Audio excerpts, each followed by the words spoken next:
नमस्कार दोस्तों, आज बात करते हैं ईयर नोज थ्रोट में ऐसे कौन से कारण होते हैं जिसकी वजह से आर्मी में अनफिट के रीजन बनते हैं, अनफिट के पॉइंट्स बनते हैं, रेफर पॉइंट्स बनते हैं। दोस्तों सबसे पहले अगर अपन बात करते हैं नोज की, तो दोस्तों जब हमारा नोज टेढ़ा होता है तो वो भी एक रीजन बनता है। कई बार डेविटेड नेजल सेप्टम, नोज के अंदर की जो सेप्टम है हड्डी कई बार टेढ़ी हो जाती है या साइज में बढ़ जाती है, जिससे नेजल ब्लॉकेज की भी प्रॉब्लम कई बार पेशेंट को होती है, कई बार नहीं भी होती है। लेकिन जब हम ईयर नोज का एग्जामिनेशन, नेजल एंडोस्कोपी के एग्जामिनेशन करते हैं तो हमें डेविटेड नेजल सेप्टम जब नज़र आता है तो नेजल कैविटी है वो कंप्रोमाइज हो जाती है, तो उसकी वजह से भी हमें एक रिजेक्शन का पॉइंट मिलता है। कई बार नेजल पॉलिपोसिस, जो पॉलिप की जो प्रॉब्लम होती है वो भी एक रीज़न बनता है दोस्तों।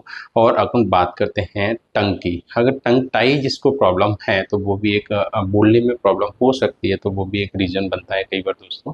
अगर अपन ईयर की बात करते हैं तो सबसे पहले अपन कान का पर्दा जो है हमारा नॉर्मल होना चाहिए। अगर इसमें किसी भी तरह का कोई धब्बा है, टिम्पेनोस्क्लेरोसिस है, या फिर कान का पर्दा जो पतला पड़ गया है, एटीलैक्टिक टिम्पेनिक मेम्ब्रेन जिसको बोलते हैं, तो वो भी एक रीजन बनता है। कान के पर्दे के में अगर कोई किसी तरह का छेद है, चाहे स्मॉल हो चाहे लार्ज हो, उस तरह का भी बनता है। कई बार वाइट पैच जिसको टिम्पेनोस्क्लेरोसिस बोलते हैं दोस्तों, वो भी एक कॉमन रीजन बनता है।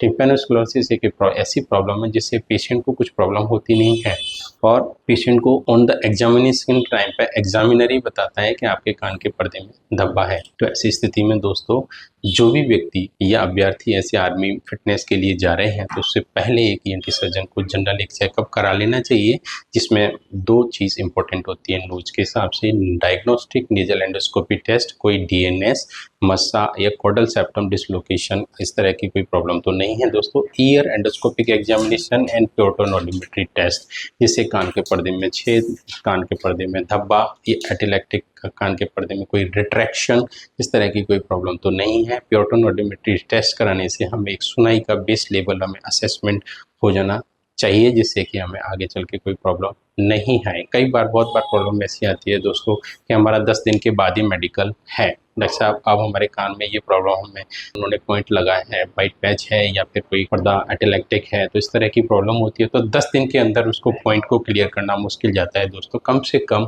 1 महीने का हमें टाइम लेकर के चलना चाहिए। इसीलिए टेस्ट हमें डॉक्टर के पास जाकर के पहले करा लेने चाहिए rather than direct medical examination के।